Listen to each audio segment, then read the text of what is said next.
In February 2017, concrete slabs in the spillway at Oroville Dam failed during releases from the floodgates, starting a chain of events that prompted the evacuation of nearly 200,000 people downstream. The dam didn't fail, but it came too close for comfort, especially for the tallest structure of its kind in the United States. Oroville Dam falls under the purview of the Federal Energy Regulatory Commission in a state with a progressive dam safety program and regular inspections and evaluations by the most competent engineers in the industry. So how could a failure mode like this slip through the cracks, both figuratively and literally? Luckily, an independent forensics team got deep in the weeds and prepared a 600-page report to try and find out. This is a summary of that. I'm Grady, and this is Practical Engineering. In today's episode, we're talking about the Oroville Dam crisis.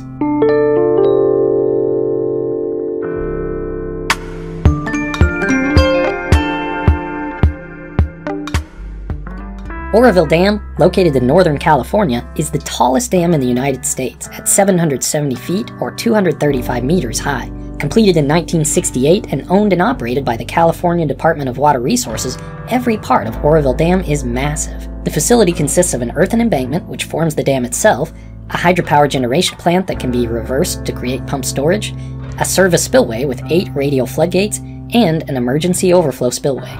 The reservoir created by the dam, Lake Oroville, is also immense, the second biggest in the state. It's part of the California State Water Project, one of the largest water storage and delivery systems in the U.S. that supplies water to more than 20 million people and hundreds of thousands of acres of irrigated farmland. The reservoir is also used to generate electricity with over 800 megawatts of capacity. Finally, the dam also keeps a reserve volume empty during the wet season. In case of major flooding upstream, it can store floodwaters and release them gradually over time, reducing the potential damage downstream. No dam is built to hold all the water that could ever flow into the reservoir at once, and yet, having water overtop an unprotected embankment will almost certainly cause a breach and failure.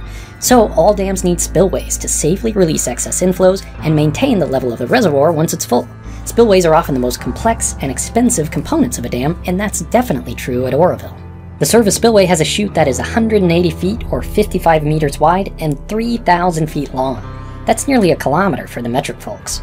Radial gates control how much water is released, and massive concrete blocks at the bottom of the chute, called dentates, disperse the flow to reduce erosion as it crashes into the Feather River.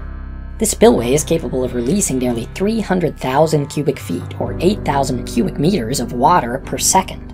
That's roughly an Olympic-sized swimming pool every other second, which I know isn't that helpful in conceptualizing this incredible volume. If you somehow put that much flow through a standard garden hose, it would travel at 15% of the speed of light, reaching the moon in about 9 seconds. How's that for a flow rate equivalency? But even that is not enough to protect the embankment.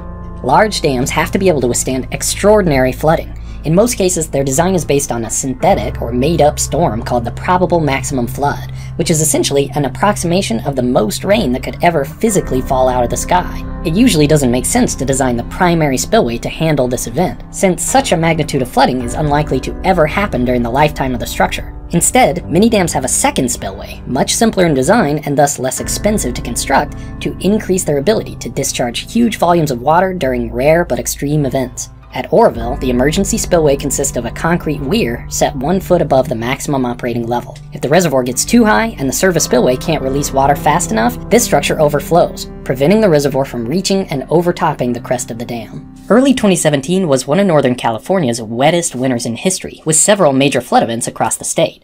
One of those storms happened in February, upstream of Oroville Dam. As the reservoir filled, it became clear to operators that the spillway gates would need to be opened to release excess inflows. On February 7th, early during the releases, they noticed an unusual flow pattern about halfway down the chute. The issue was worrying enough that they decided to close the gates and pause the flood releases in order to get a better look. What they saw when the water stopped was harrowing. Several large concrete slabs were completely missing, and a gigantic hole had eroded below the chute. There was a lot more inflow to the reservoir in the forecast, so operators knew they didn't have much time to keep the gates closed while they inspected the damage, and no chance to try to make repairs. They knew they would have to keep operating the crippled spillway, so they started opening gates incrementally to test how quickly the erosion would progress. Meanwhile, more rain was falling upstream, contributing to inflows and raising the level of the reservoir faster and faster. It wasn't long before operators were faced with an extremely difficult decision. Open more gates on the service spillway, which would further damage the structure, or let the reservoir rise above the untested emergency spillway and cascade down the adjacent hillside. Several issues made this decision even more complicated. On one hand, the service spillway was in bad shape, and there was the possibility of the erosion progressing upstream toward the headworks, which could result in an uncontrolled release of the reservoir. Also, debris from the damaged spillway was piling up in the Feather River, raising its level and threatening to flood out the power plant. Finally, electrical transmission lines connecting the power plant to the grid were being threatened by the erosion along the service spillway. Losing these lines, or flooding the hydropower facility, would hamstring the dam's only backup for making releases from the reservoir. Operators knew that repairing the spillway would be nearly impossible until the power plant could be restored. These factors pointed toward closing the spillway gates and allowing the reservoir to rise. On the other hand, the emergency spillway had never been tested, and operators weren't confident that it could safely release so much water, especially after witnessing how quickly and aggressively the erosion happened on the service spillway nearby. Also, its use would almost certainly strip at least the top layer of soil and vegetation from the entire hillside, threatening adjacent electrical transmission towers. A huge contingent of engineers and operations personnel were all hands on deck, running analyses, forecasting weather, reviewing geologic records and original design reports, trying to decide the best course of action. Of course, all this is happening over the course of only a couple of days, with conditions constantly changing and no one having slept, further complicating the decision-making process. Operators work to find a sweet spot in managing these risks, limiting releases from the service spillway as much as possible while trying to keep the reservoir from overtopping the emergency spillway. But every new forecast just showed more rain and more inflows. Eventually, it became clear to operators that they would have to pick a lesser evil: increase discharges and flood the powerhouse, or let the reservoir rise above the emergency spillway. They decided to let the reservoir come up. The morning of February 11th, about 4 days after the damage was initially noticed, Lake Oroville rose above the crest of the emergency spillway for the first time in the facility's history. Almost immediately, it was clear that things were not going to go smoothly. As it flowed across and down the natural hillside, water from the emergency spillway began to channelize and concentrate. This quickly accelerated erosion of the soil and rock, creating features called headcuts, which are a sign of unstable and incising waterways. Headcuts are vertical drops in the topography eroded by flowing water, and they always move upstream, oftentimes aggressively. In this case, upstream meant toward the emergency spillway structure, threatening its stability. This hillside was a zone many had assumed to be solid, competent bedrock. It only took a modest flow through the emergency spillway to reveal the true geologic conditions. The hillside was composed almost entirely of highly erodible soil and weathered rock. If the headcuts were to reach the concrete structure upstream, it would almost certainly fail, releasing a wall of water from Oroville Lake that would devastate downstream communities. Authorities knew they had to act quickly. On February 12th, only about a day and a half after flow over the emergency spillway began, an evacuation order was issued for downstream residents, displacing nearly 200,000 people to higher ground. At the same time, operators elected to open the service spillway gates to double the flow rate and accelerate the lowering of the reservoir. The level dropped below the emergency spillway crest that night, stopping the flow and easing fears about an imminent failure. 2 days later, on Valentine's Day, the evacuation order was changed to a warning, allowing people to return to their homes. But there was still more rain in the forecast, and the emergency spillway was in poor condition to handle additional flow if the reservoir were to rise again. California DWR continued discharging through the crippled service spillway to lower the reservoir by 50 feet or 15 meters in order to create enough storage that the spillway could be taken out of service for evaluation and repairs. The gate stayed open until February 27th, nearly 3 weeks after this whole mess started, revealing the havoc to the dam's right abutment. Water that started its journey as tiny drops of rain in a heavy storm, funneled and concentrated by the Earth's topography and turbulently released through massive human-made structures, had carved harrowing scars through the hillside. But how did it happen? Like all major catastrophes, there were a host of problems and issues that coincided to cause the failure of the concrete chute.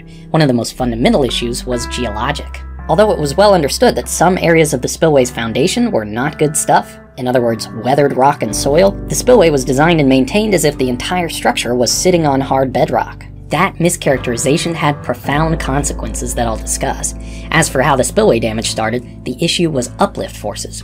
How do concrete structures stay put? Mostly by being heavy. Their weight pins them to the ground so they can resist other forces that may cause them to move. But water complicates this issue. You might think that adding water to the top of a slab just adds to the weight, making things more stable. And that would be true without cracks and joints. The problem with the Oroville Dam's service spillway chute was that it had lots of cracks and joints, for reasons I'll discuss in a moment. These cracks allowed water to get underneath the slabs, essentially submerging the concrete on all sides. Here's the issue with that. Structures weigh less underwater, or more accurately, their weight is counteracted by the buoyant force of the water they displace. So being underwater already starts to destabilize them because it adds an uplift force. But concrete still sinks underwater, right? The net force is still down, holding the structure in place.